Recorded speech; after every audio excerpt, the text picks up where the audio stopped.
So you've decided to start your own business in the disability sector, and it may be as a sole trader, as a support worker. It could be allied health, support coordination, maybe SIL services, so supported independent living, gardening, cleaning, the list goes on.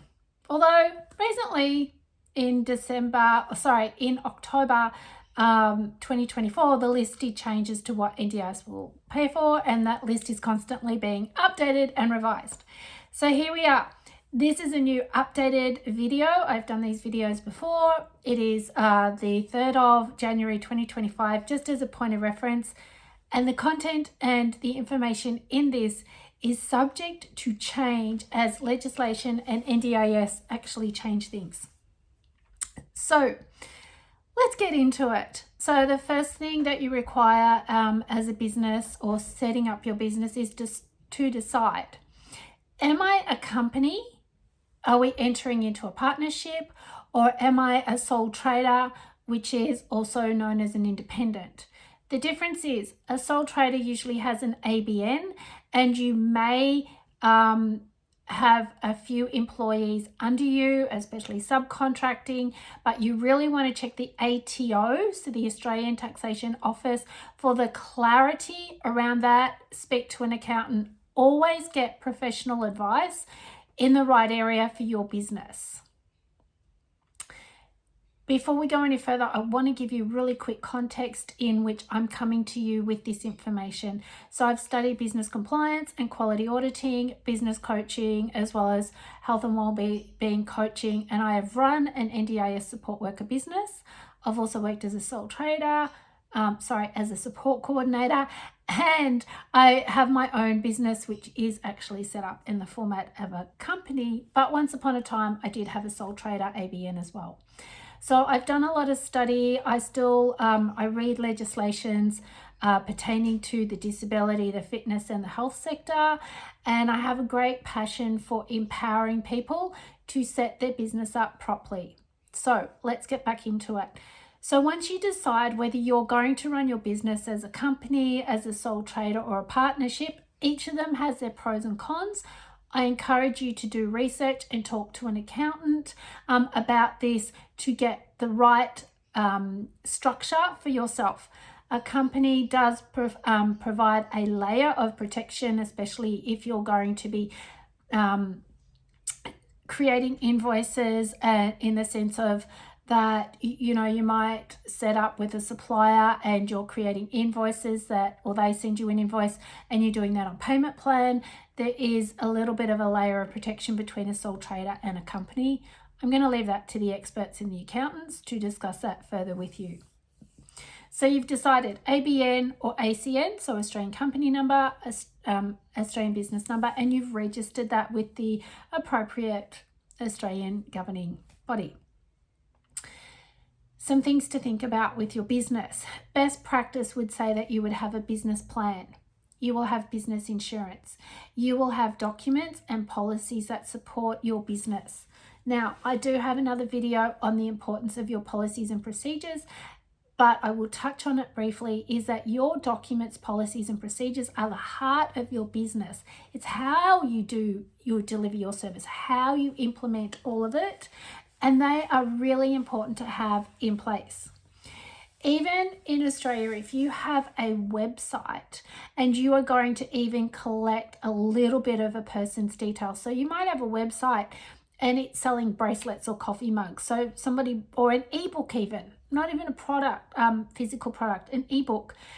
Or you're downloading a guide, like you have a guide that people can download. You are getting their information usually. And you've got to have a privacy policy on your website. It's got to be available so that anyone that goes to your website.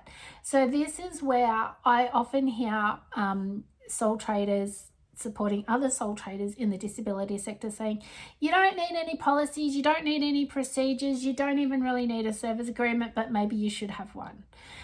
The others turn around and go, I can help you for free. I can give you all of my my stuff for free. Please be careful. Please be careful with that because you don't know how that person's operating. If you get all of their stuff for free and then you use it and there's an investigation in any way, shape or form, it's like, well, how did you know that this is what you needed to have?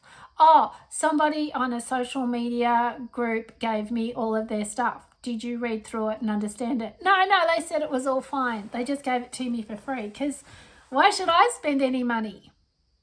Well, let's get it really clear. When you set up a business of any description, it's going to cost you money.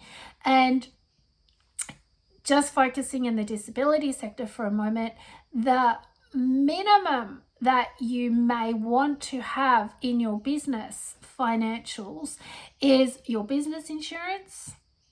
You want to have some money as your buffer. And that buffer continues to go on because occasionally you don't get paid. Like it could be a month before you get paid. Occasionally, businesses get put into payment locks, and that could be 6 to 12 months if paid at all. Depends on what they find. So you always want to have a bit of a buffer. Best practice, having your documents, policies and procedures because they help you as well as your business plan, your marketing plan, your financial plan, and your well-being plan, because all of these contribute to meeting your work health and safety obligations. And yes, as a sole trader, you have those. Please don't take my word for it. Please look up work health and safety for your state and go and read about it for your sole trader or for a company. Please go and do your research. Now, there is, if you put into Google, business legal requirements. So just type business legal requirements, Australia obviously, and then have a look at that because that's going to give you a base for what you require to meet legally as a business owner. The other things that I want you to have a look at is the NDIS website if you're going to be paid with NDIS funding, because they will have a section for providers and you are a provider. Let's get that really clear as well. So as a provider, there's certain requirements, NDIS code of conduct, worker screener check, maybe still the working with children's depending on your services. And also the other one that you want is a regular police check. Okay, now often they're all connected now. So depending on your state, just please put into the search for your state, your worker screener check, things like that.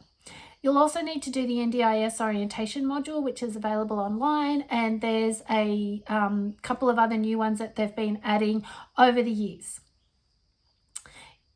You should probably get familiar with the practice standards for NDIS, but most importantly, the NDIS code of conduct. So download that content, and there is a PDF that you can download and you can read it through, okay? NDIS have certain documents. I'm just trying to, I've gone blank on the name of the website link, but it is a PDF and it talks about support logs, which they recommend being signed. So a support log is similar to a timesheet, and you would have your odometer reading on there that you put on from the start of the shift to the end of the shift if you're transporting the person.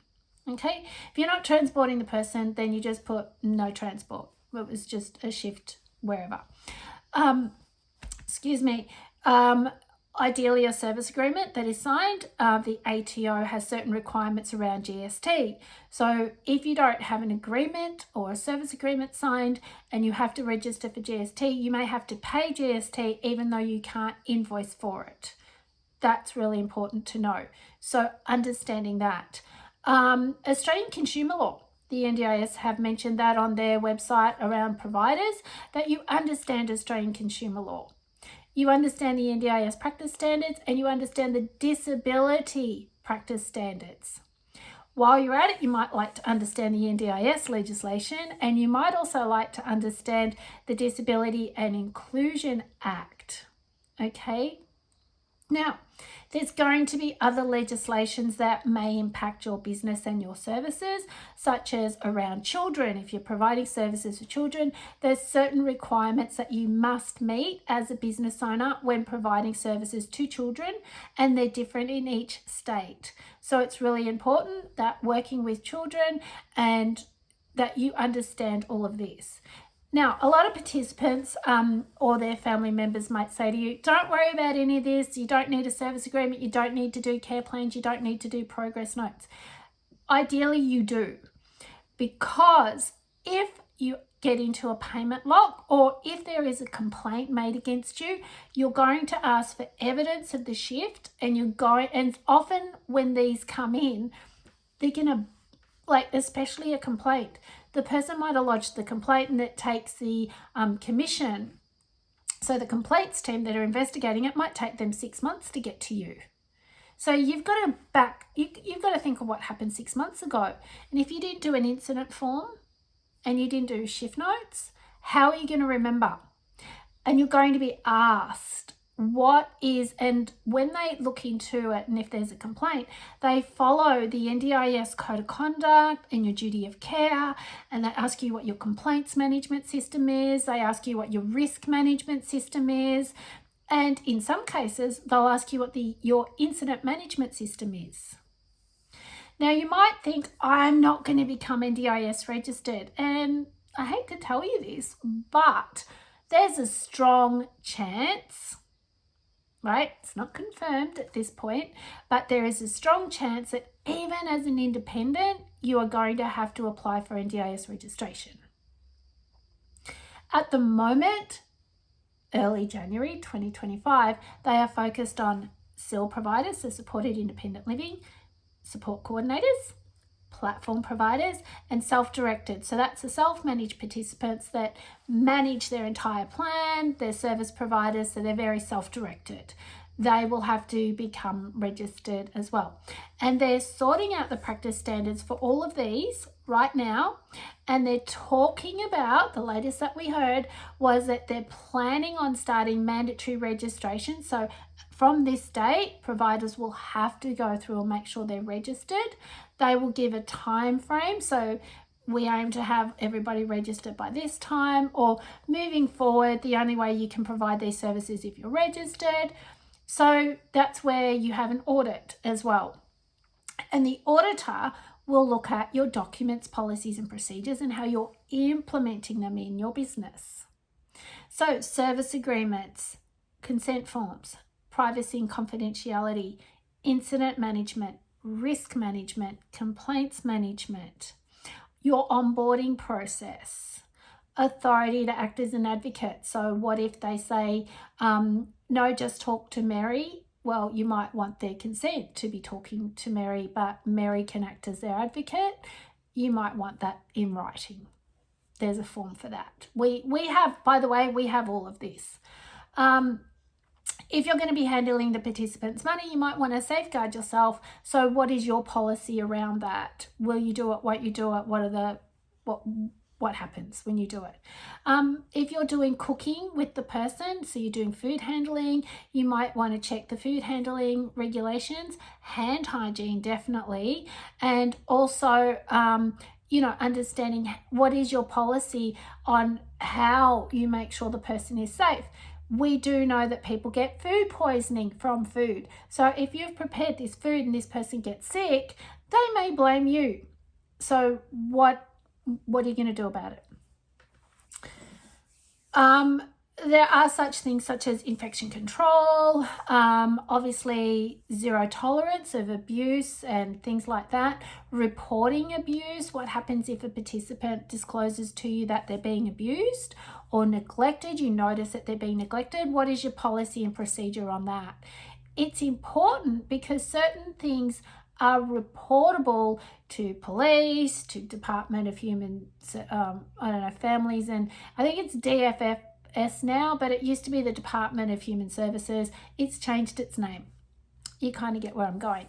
Work health and safety, sometimes you might be reported to work health and safety, in which case they come in and look at your risk management system, your incident management system, and your employee well-being. And then depending on why you were reported to them, they may go deeper.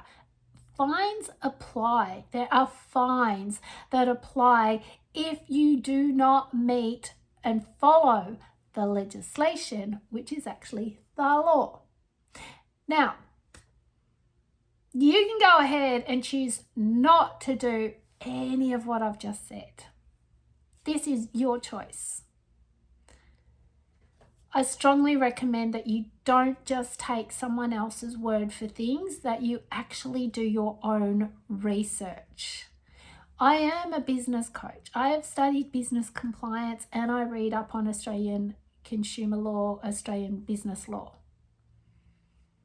I read up on this. I read the legislations. The NDIS Code of Conduct applies to everybody that is connecting with somebody and being paid with NDIS funding, and you have a duty of care in there. You are running a business at the end of the day. This isn't a hobby. This is a business. And like my business, where I like to get paid for my time, many people think I shouldn't. Everybody thinks that I should just miraculously be available 24/7 and not be paid. But I'm running a business, so I deserve to be paid.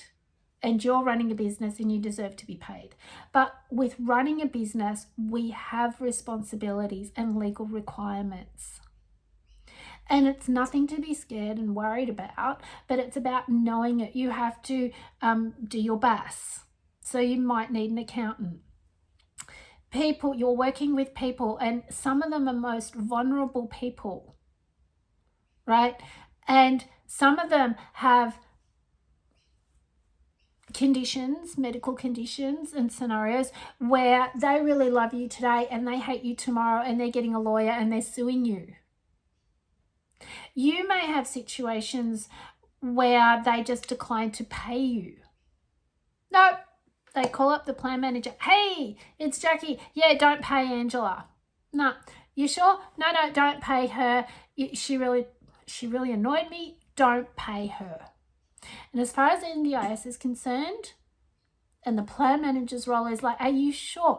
Yes, don't pay her. She was late, she was lazy, she was whatever information they're handing out. I'm being very polite here. And then the plan manager's like, right, okay, well, they work for the participant, so they then have to decline the invoice. What do you do as a business owner? If your first place to go, hey, the participant's not wanting to pay me, what do I do? A lot of people on social media will tell you to walk away. But if you walk away and nobody's ended the service, the person is just annoyed with you at this moment in time, and they're saying don't pay them, and you walk away, and you leave them without services, without any communication outside of, I'm done, I'm not coming back, then you can be fined for breaching the NDIS Code of Conduct if that's what they deem you've done. So if they lodge a complaint, or if somebody calls up the commission and says, hey, Angela walked away on Jackie, she's not providing the service anymore, or hey, my support worker's not showing up anymore. I was left in bed all day because my support worker didn't show up, and that happens. I've just dealt with this over Christmas. So the thing is that you are running a business and suddenly you don't get paid, and now there's a complaint against you. And one of the biggest things when the commission look into these things is they ask you around your policies and procedures and your documents. And the payment integrity team does that as well. They look at payroll, they look at invoicing, they look at evidence the shift has happened, they look at rostering, they look at everything. And that's just the NDIS. Then there's the work health and safety. If there's an investigation from them, fines apply if you're not adhering to what you're supposed to as a business owner. So as a sole trader, you are a business owner.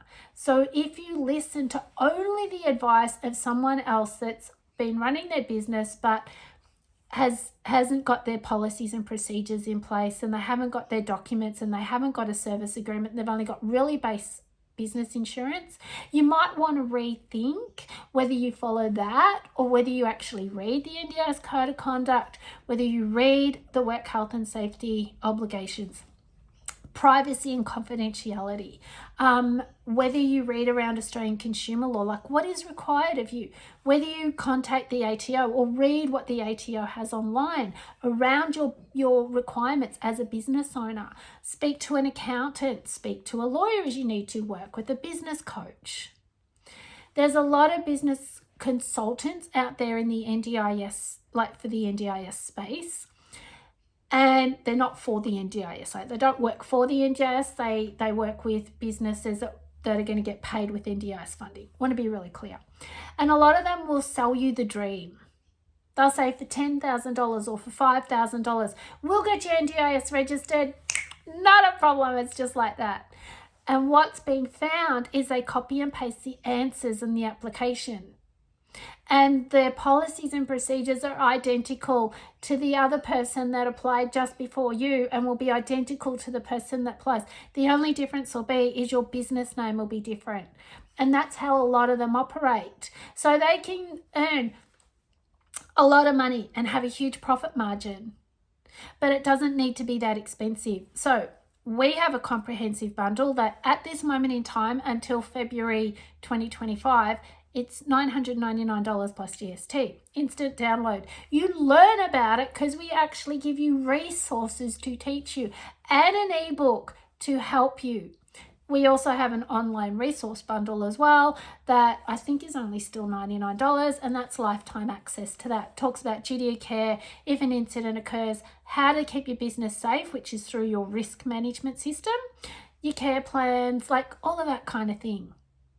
Now, why do I emphasize all of this and getting the right advice for your business? And why am I encouraging you to do your own research? It's because running a business is serious stuff. It can be fun. Don't get me wrong. When you get this foundation all set up and you've got your business plan in place, then you just need to revisit your business plan every so often and your marketing plan, right? And then you can just go and work in your business rather than on your business. So getting it all set up properly the first time can save you millions of dollars, and I do mean millions, because the fines for breaching duty of care, NDIS Code of Conduct, work health and safety legislation, Australian consumer law, the fines for those are massive. They're huge. And many people who run a business who are not familiar with all of this don't get it. And this is why, like, not long ago, I was asked by quite a few people, Jackie, can you prove and provide evidence that I actually need all this? And I said, well, technically speaking, you don't need to do anything as such if you choose not to, but there are laws. There is legislation. It's like driving a car. You are supposed to put your seatbelt on, but if you don't put your seatbelt on and you are caught, the consequences are on you. Right? It just goes that way. So, running a business, and especially in the disability sector, so every industry has certain different requirements. If you're opening a cafe, are you going to open your cafe without the coffee? Or maybe you've got your coffee and your milk and your coffee machine, but you've got no mugs. Are you not going to do a food handling course and make sure that you've got all the requirements to meet the food handling requirements for running a cafe? I mean, you could go ahead and not get all of that, but I personally wouldn't advise it. But then who am I? I would love for you to have success. I would love for you to shine and really make a successful go at your business. But like anything, if I was to make what I do make bracelets. So if I want to sell bracelets that I've made, I require the beads, the wire, the bags, the warning label because it's got small beads. I require all of that, and all of that costs money. When you start as a business owner in the disability sector, business insurance, documents, policies and procedures for best practice, understanding the different legislations.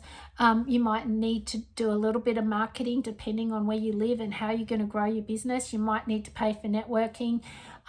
You might decide to be at an expo. You might want to do ongoing education for your business and learn new things, stay up to date, first aid, CPR. I don't know, recently I got the reminder for my Working with Children's check, $99 there, like things add up. But this investment of say $3,000 or $4,000, unless you're becoming registered, then you pay for an audit and that's a bit more. But even if you got say a couple of coaching sessions with me, if you came with me for a couple of coaching sessions and also let's say you decided to access our resource bundle, and then let's say you got our documents, policies and procedures before the end of February 2025, you're looking at around $3,000 maximum, just for two coaching sessions, the resource bundle, the documents, policies and procedures, maybe around $3,000. To help set you up with a solid foundation for your business. Now you can pay $7,000 just for documents, policies and procedures with another company, and they will probably encourage you to start the registration process right now. And then on top of that will be your audit, and the audit costs vary. Audit costs can start, paper audit only, you might be looking at like $1,200. Depending on the intensity and the modules. So the higher intensity, SIL, all of those higher ones, those nursing, all of that, you're looking at probably a minimum of $6,000 for your audit.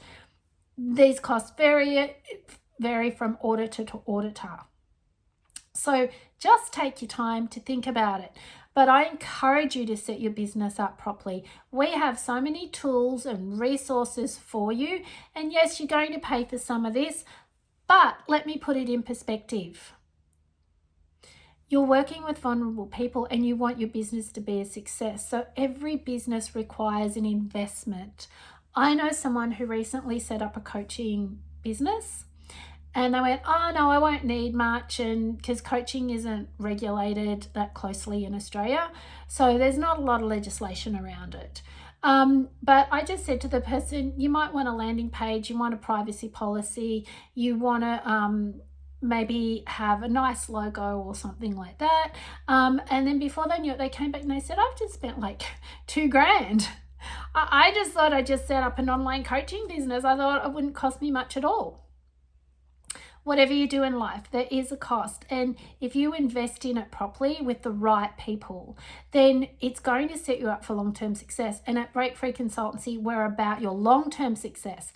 I'm not interested in just you coming to me for one session and thinking you're going to know it all, because you're going to run into problems along the way. I do have 6-month coaching programs and 3-month coaching programs and 12-month coaching programs. I don't advertise them a lot because only select people get into them. But I've done short courses, so you can log in and do those at any time at your pace. And I've kept my prices low. The same as the documents, policies and procedures. They are going up in February. So probably the end of February 2025, they're going to go up by about probably $300, $200 to $300. We're still going to keep them as low as we possibly can, but we know we're going to have to review a few things, and just a time to sit and read through them to make sure they still match the legislation as that changes. Takes a lot of time. But we do this so you're on a good footing. We're giving you almost the cliff notes, so to speak. But at the end of the day, you are running a business. I want you to remember that. So you might think that you don't need much. You might read on social media that you don't need much, but you do.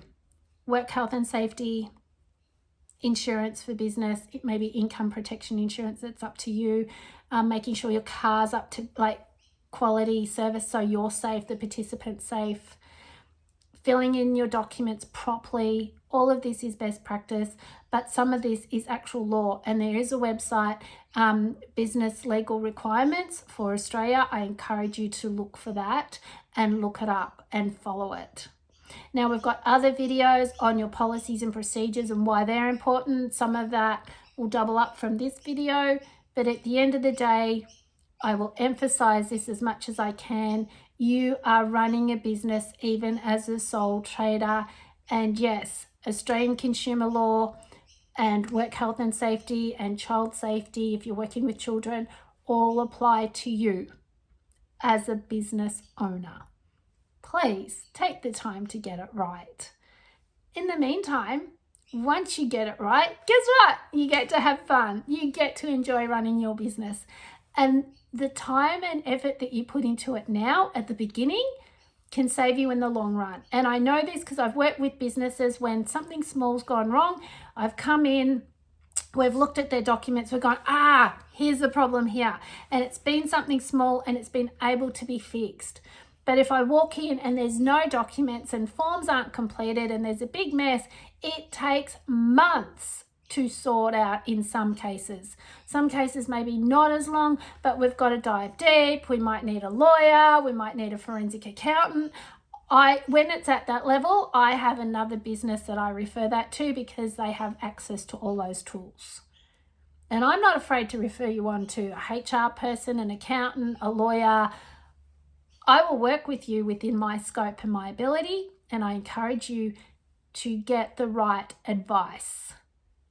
It's your business. At the end of the day, if someone gives you all their documents, policies and procedures, please read them, please understand them, and please adapt them to suit how you're going to deliver the service. Your business, you represent your business in everything you do. When you're out in public and people get to know you, that's such and such from such and such, they're watching you. Because you represent your business. Even when you're not working, you are still representing your business. So having everything in order and being so fluid and clear on it is so important. And grow. Your business will grow. You will grow, your business will grow. And making changes is normal. I'm bringing out an affiliate program as part of my business, and I've got 3 people interested in it. And they've said, can I sign up? And I said, sure. Let me just fine tune it a little bit more so we're really clear. I already know the bulk of it, but just taking my time to make sure that the documents and the information I give them is clear and accurate. That's part of my business. So making sure you understand the ins and outs of your business so thoroughly that if you are investigated from work health and safety, NDIS, even a lawyer, maybe somebody's lodged a civil case against you, or you're not getting paid and you've got to lodge a civil case against someone else. Evidence that you've done this work is going to come into play. At the end of the day, though, you know what? At the end of the day, this is entirely your choice. You're the business owner. This is entirely your choice. But please, for financial and business accounting, speak to an accountant. If you're not sure and you're employing staff, talk to HR people like human resource businesses. Research, and then research a bit more. You'll thank yourself because not setting it up properly could possibly cost you millions. So $3,000 now could potentially save you thousands and millions later on. But at the end of the day, you're the one that's in control. This is your business. I wish you luck with it. If you want our coaching services, if you want to access any of our resources, anything like that, just check out our website link, breakfreeconsultancy.com. It will be in the comments. It will be everywhere where this is posted. But you can check us out. All right, you have an amazing day. You've got this. You really do. Invest properly.